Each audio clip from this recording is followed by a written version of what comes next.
একটা সমাজের মধ্যে কি পোশাকে নারীরা চললে সমাজের বিশৃঙ্খলা হবে না, এটা সবচেয়ে ভালো জানেন সমাজের স্রষ্টা। সমাজের স্রষ্টা আল্লাহ রাব্বুল আলামিন। সমাজের ইলাহ কে? আল্লাহ। আল্লাহই ভালো জানেন কি করলে সমাজ ঠিক থাকবে, সমাজ ব্যালেন্স থাকবে, সমাজের মধ্যে ফাসাদ সৃষ্টি হবে না। আল্লাহ ভালো জানেন কোন পোশাক পরে মেয়েরা বাইরে বের হলে সমাজে বিশৃঙ্খলা সৃষ্টি হবে না। এই জন্য আল্লাহ পাক পর্দা ফরজ করেছেন। আল্লাহ অন্যায় করেছেন? নাউজুবিল্লাহ। এটা আল্লাহ পাক সবাইকে মানতে বাধ্যও করেন নাই।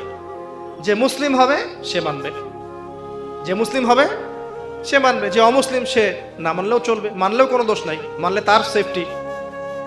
একজন মুসলিম যদি এখন এটা মানতে চায় আর সারা বিশ্ব যদি এর দিকে বাঁকা চোখে দেখায়, এই বিশ্বটা তাহলে কাদের? আল্লাহর বান্দাদের না শয়তানদের? তাহলে এই বিশ্ব রুল করছে কারা এখন? শয়তান।